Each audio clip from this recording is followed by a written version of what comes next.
Hi, I'm Paul J., and welcome to the theAnalysis.news podcast.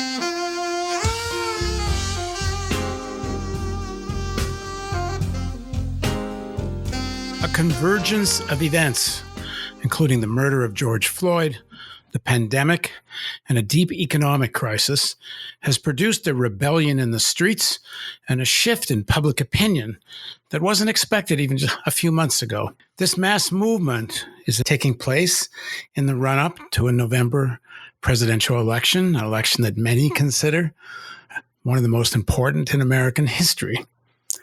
Now joining us to discuss the movement and how to sustain the movement and build into a more transformative motion, and what that means to be in the context of a presidential election, what it means for the movement, is Bill Fletcher Jr. Bill's been an activist since he was a teenager. Upon graduating from college, he went to work as a welder in a shipyard. He's worked for several labor unions in addition to serving as a senior staff person in the National AFL-CIO. Fletcher is the co-author of Solidarity Divided, The Crisis in Organized Labor and a New Path Towards Social Justice. And he's the author of They're Bankrupting Us and 20 Other Myths About Unions. Thanks for joining us, Bill. Pleasure, Paul. Thank you very much for inviting me. So the movement faces some challenges or obstructions even, you could say, both from the right, meaning Trump, and kind of strengthening of a police state and law and order society. But also from the leadership of the Democratic Party, which traditionally and now would like to merge the movement that's taking place into simply an arm of the Biden election campaign. On the other hand, it's not like the results of this election don't matter to the movement. So it's a complicated moment for activists and the people involved in trying to organize and lead. What do you see as sort of the main challenges, and how's the movement dealing with them? Well, it's interesting, Paul. I was thinking about your introduction, and for the last several election cycles, people have frequently said, this is the most important election of your life, whatever that election cycle was. And I started feeling like it was the boy who cried wolf.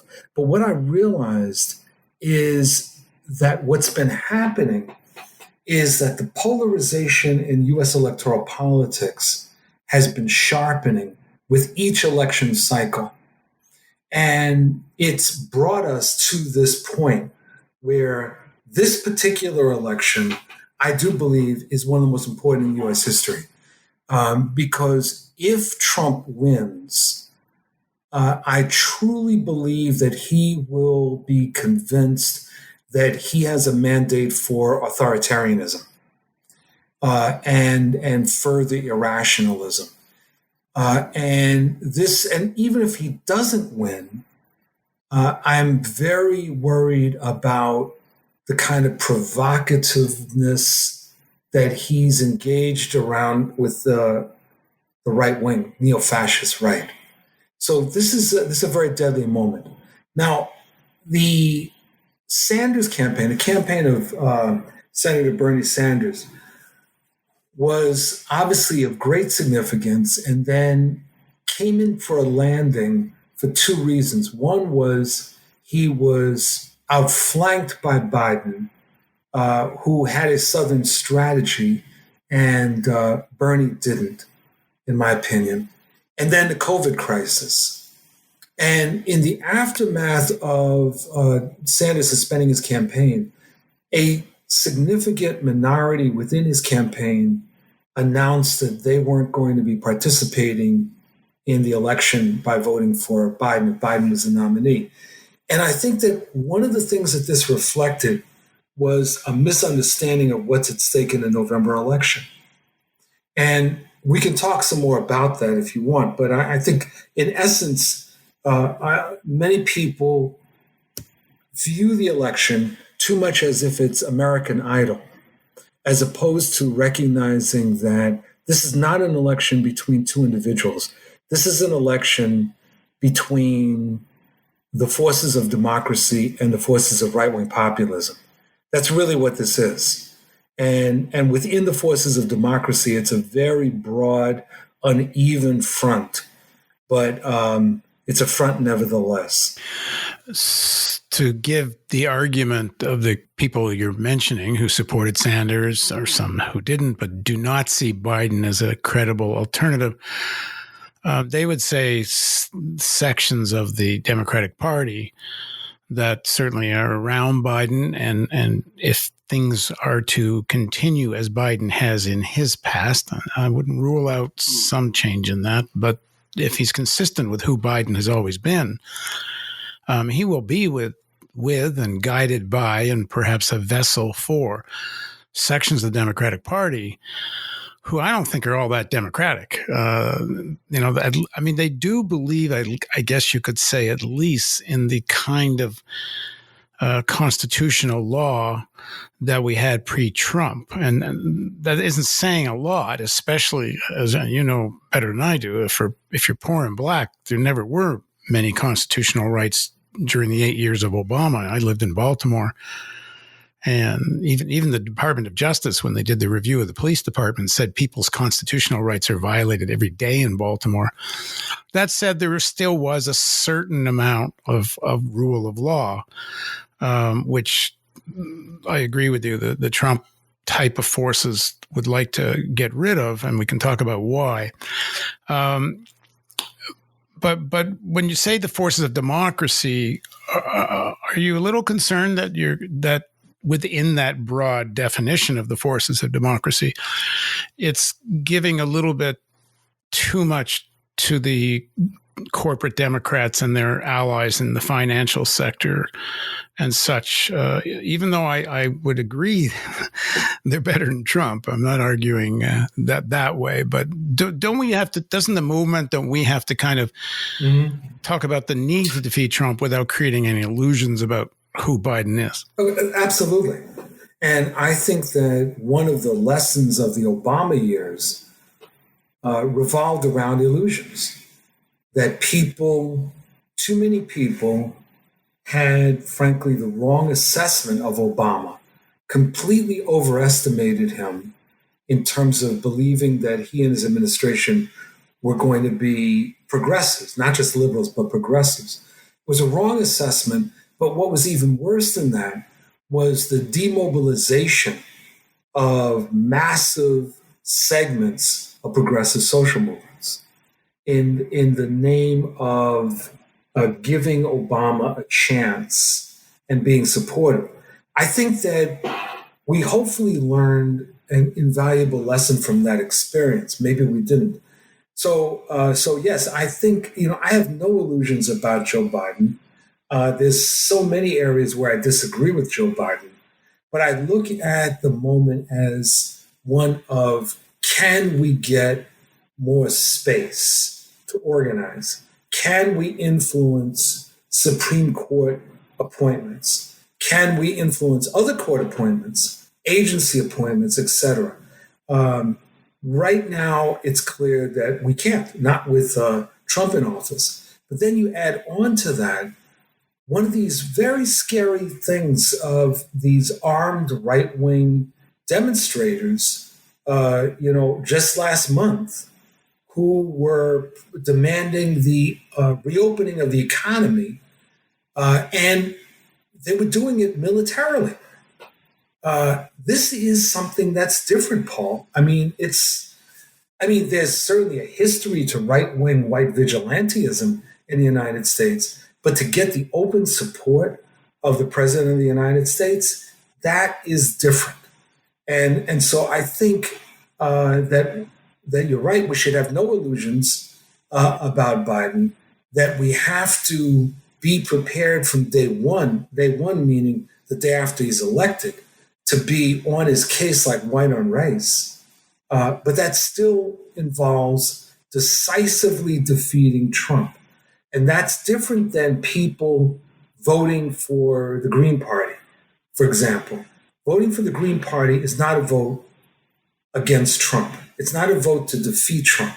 It's an expression of individual dissatisfaction the way the polling's going, the way the pandemic's going, the way the economy is going, barring some remarkable turnaround in the next, 4 or 5 months, and I certainly don't expect it,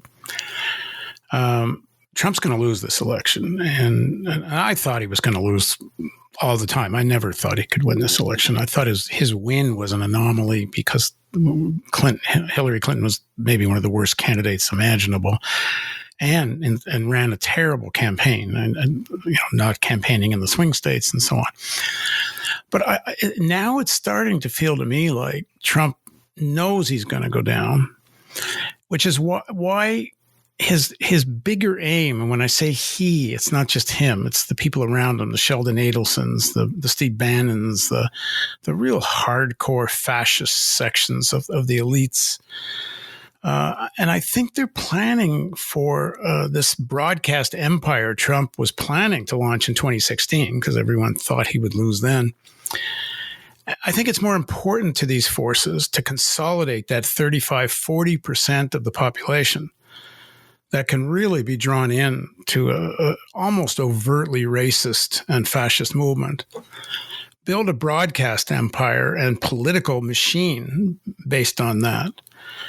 And then they didn't make another run at the White House. And because the way Trump is not even trying to moderate his message, to me, he's thrown in the towel on the election, but he and his forces have certainly not thrown in the towel on building what you're talking about, a virtually militant right-wing fascist movement. Correct. I think that scenario that you've painted, it makes a lot of sense to me that would be an objective. I would qualify that slightly, though. See, I think when you look at Trump since inauguration, he has done nothing to significantly expand his base. He has regularly taken almost every opportunity to thumb his nose at even potential allies. What he keeps doing is reinforcing his base.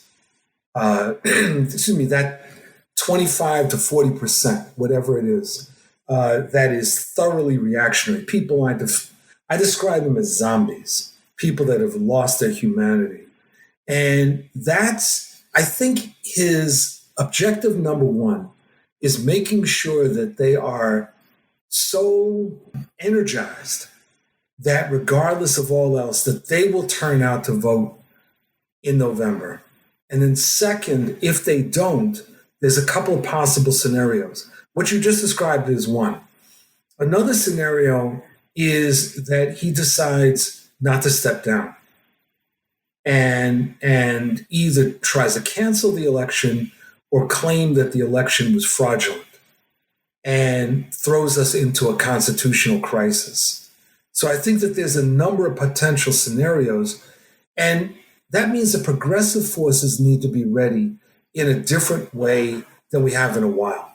And we need what I've been calling democracy brigades. We need well-organized groups that are ready to ensure that the vote is protected, and that should he play any shenanigans on election day or the day after, that we're basically ready to shut the country down.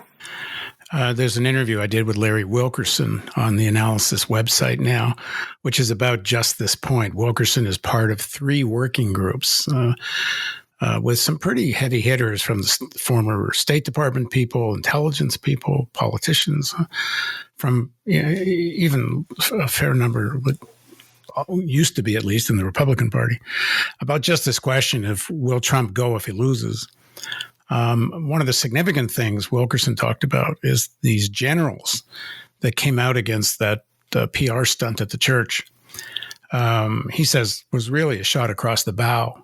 Milley, the Joint Chiefs of Staff, and several others, I think Dunford and some others, have come out and actually critiqued Trump for doing it. But the subtext is that if you try to prevent a constitutional transferring of power, the military is not going to support you. And really, that's what it's going to come down to. If the military won't support Trump. He's going to have to go. If the military splits, then we're into a very weird shit show. And I wouldn't put it past the military to split, because so much of the military in the lower ranks, but also in the senior ranks, are very hardcore evangelical. There's been a real movement to organize right-wing evangelicals in the armed forces. But if there's a decisive Biden win, I don't think they can do that. But in any case, how does the movement respond to this now? The movement's in the streets been very focused on the issue of police reform. There's more demands developing, which are more broadly about social and economic equality. But it's still very siloed. First of all, city by city siloed.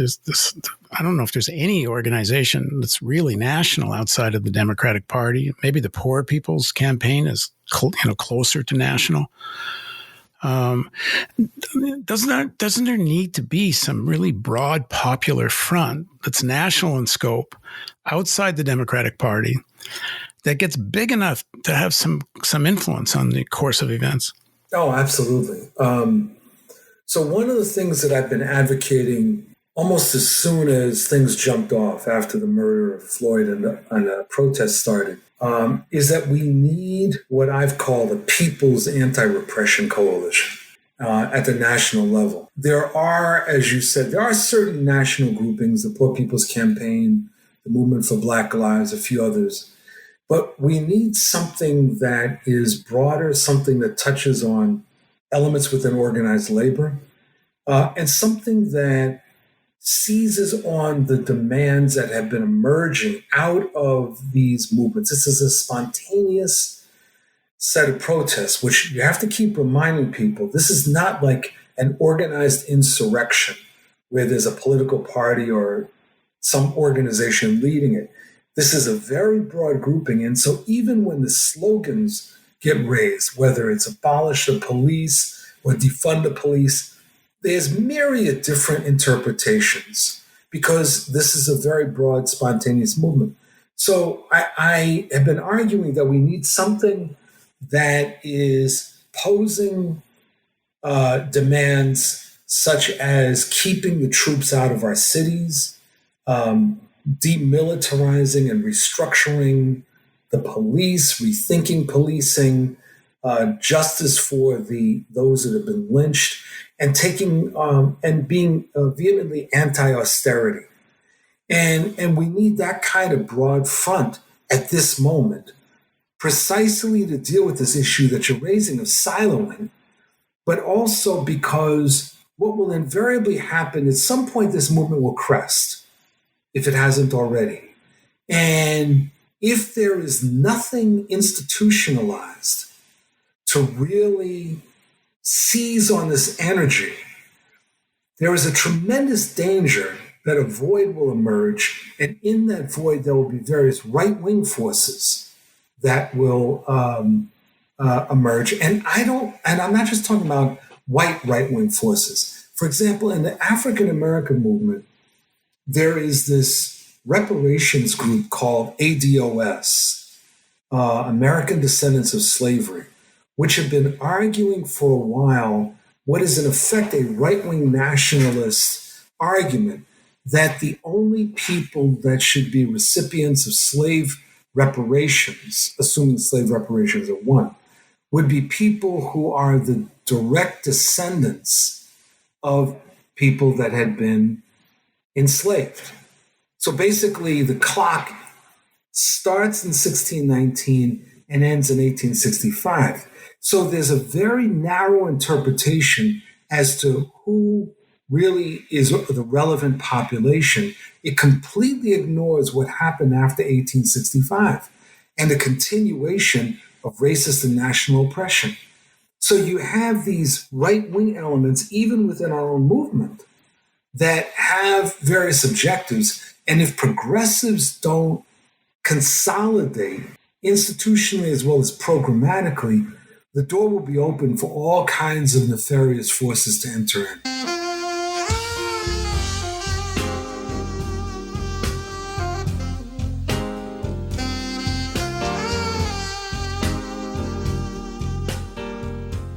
When you look at the Bernie Sanders campaign, which was until these protest rallies across the country, probably the most transformative mass motion in a long, long time, maybe since the 60s. The Sanders campaign, to a large extent, took off because of the role of a few unions, particularly the nurses' union out of California. It became national. It was really something to see how just like 1, 2, maybe 3 unions, communication workers, a couple of others, how effective they could be because they have an organization, because they have money, because they have organizational skills. If there's going to be this popular front, and I should back up, obviously, because these unions are connected to sections of the working class, which is critical to any real movement that's going to have backbone and be able to sustain the kind of blows that will be coming. The unions got to be in the midst of this, and even more, if the unions have really progressive leadership, then hopefully they help be part of the leadership. I don't think it's just going to come from unions, but they need to be a big piece of this. But are there the unions there to do it? And to I don't mean are the unions there? Is there any leadership that could play this role? And two, what's happening in terms of the struggle inside the unions by progressive workers to try to become the leadership of these unions? In some ways, Paul, we have not gotten over the split that took place in the AFL-CIO in 2005, which was devastating and truly disoriented the movement. Well, talk a bit about what that was, because I'm sure a lot of our listeners don't know. Basically what happened, under the leadership of the Service Employees International Union's then president, Andy Stern, several unions that included the United Food and Commercial Workers, the Teamsters, the Carpenters, and Unite Here, left the National AFL-CIO claiming that it wasn't making changes fast enough. The unfortunate thing was that they did not engage in a real debate. They basically made pronouncements and demands on then President John Sweeney of the AFL-CIO, and then carried out this debate. Carried out this split. What changes did they want? Well, it was sort of hypocritical. They claimed that they wanted greater attention to organizing by the AFL-CIO, but the reality is that many of the unions that were directly involved in the split had fought the AFL-CIO having a greater role in organizing. And so in some ways, Paul, I would say that the split was driven by psychological factors, by money, by frustration. A number of these things kind of came together, and instead of a path forward, both sides ended up becoming weaker. The result has been a certain level of strategic paralysis at the national level and fragmentation, different unions doing their own things. And so in this particular crisis that we're in right now, you have a national AFL-CIO that has been pretty silent ever since Trump was elected, seemingly unable to respond to events.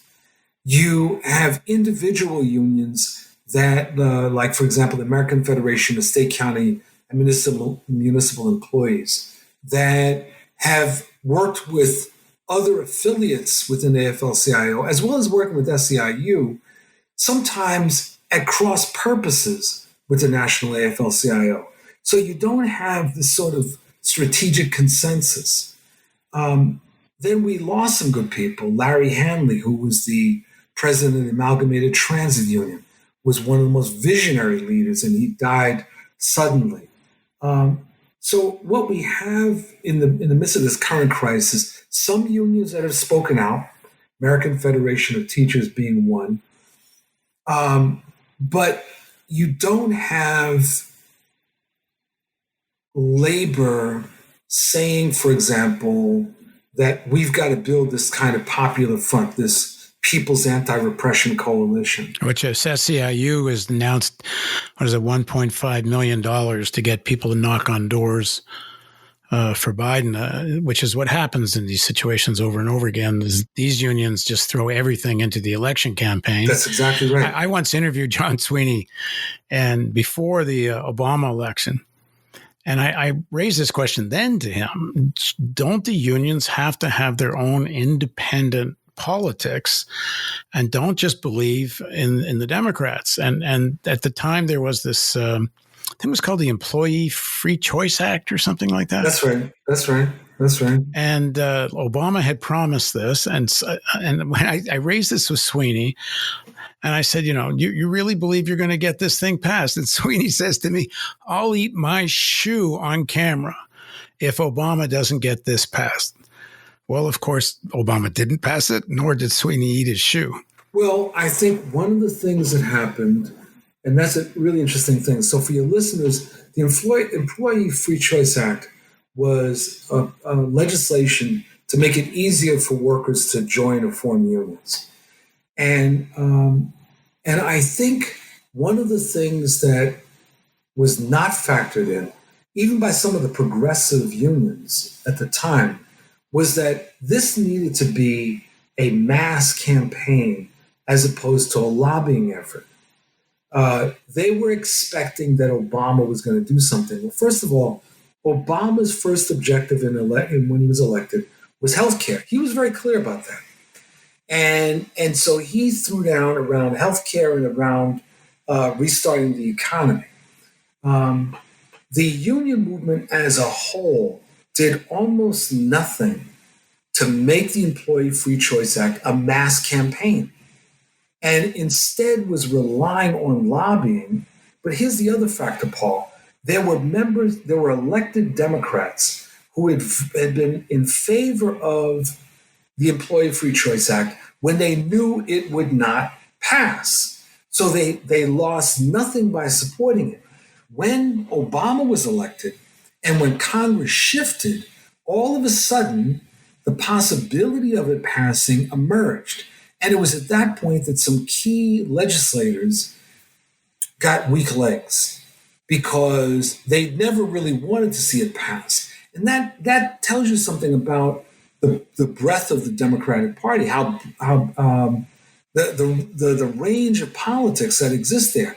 What Sweeney and others needed to have done, particularly given the time period, we're talking about 2009, in the middle of the Great Recession, was to have tied the campaign for employee free choice with the response to the recession. They didn't. It was a major strategic mistake. And so, yes, your point to Sweeney was absolutely right, that labor needed its own clear agenda, a working people's agenda that it was advocating.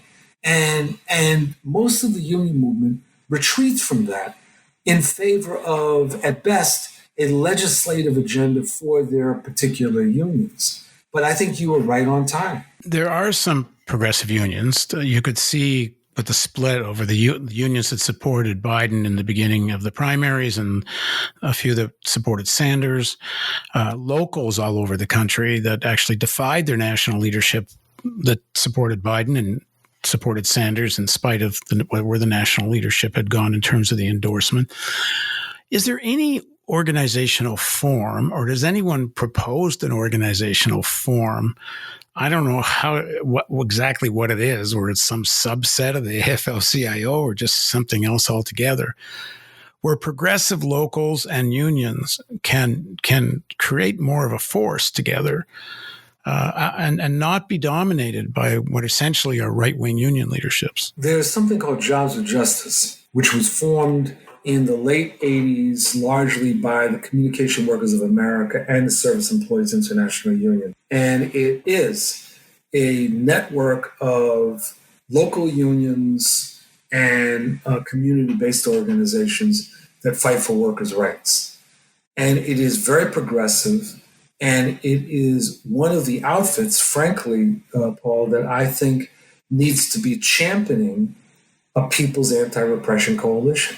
Because I'm not I think if you're waiting for the National AFL-CIO to take such a step, you'll be waiting a very long time. And that either a group like Jobs and Justice or some grouping of major unions need to take the step in that direction. And there's precedent for that.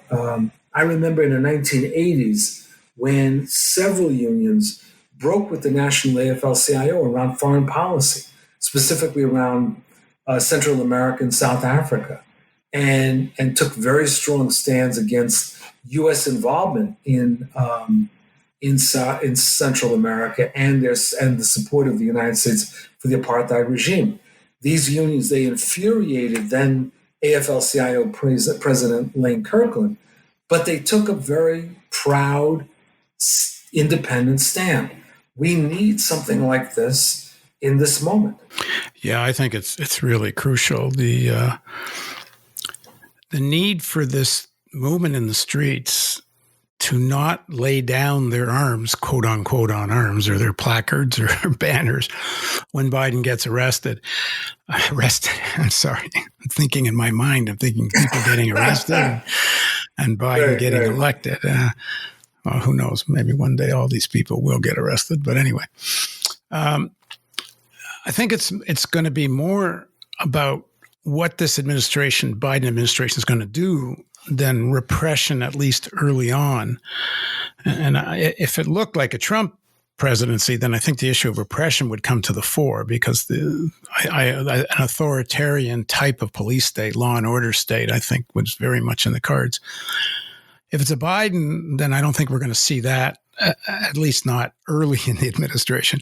If the economic crisis gets more severe and there's really tens of thousands, millions of people's rising and unemployment marches, and then I think the Biden administration will see whether it goes an FDR kind of route or it goes a more European fascist kind of path. And the American experience so far was FDR, but things have changed since FDR, so we'll see. But I think there needs to be a movement, and there needs to be the unions, at least some of them, that are progressive, have to help construct this, that says we're not leaving the streets. The movement is not over because you got elected, Biden. This is just Act Two, because we're not going to let your administration do what the Obama administration did, which is set the table for Trump. And you're not going to set the table for something worse than Trump in 2024. And really hammer this administration in a direction that is not the Obama neoliberal path. There's certainly unions that talk like that. The communication workers were involved with Sanders and helped create. Larry Cohen who was leader of communication workers, helped create Our Revolution, which was an allied organization of Sanders. I said the nurses. There were a few others. Teachers in Chicago. You can find across the country some unions that have some real backbone. But they need to get together, and we're certainly not seeing it. No, I think that's true. So first, in terms of Biden and U.S. history, it's important for people to remember that when Franklin Roosevelt was elected, he was a sort of mundane liberal, and there were not great expectations. There were hopes, not great expectations, that Roosevelt's original conception for the New Deal was very much based on the framework of Mussolini's corporate state. And there were a couple of critical things that one must take note of. So first of all, there were movements that were churning at the base: unemployed workers, a developing new union movement. And that was very important. The second thing was that, to Roosevelt's surprise, elements of his own class were opposed to concessions to working people, that there were these forces to his right that were looking for a more authoritarian response to the Depression, fascistic, if not outright fascist. And in fact, some of them conspired to overthrow Roosevelt. And so under those circumstances, Roosevelt was pushed to the left in ways that he didn't seem to have expected. We have to understand that if Biden is elected, I only bet on sure things. But if Biden is elected, we have to, as I said before, be ready to move very quickly.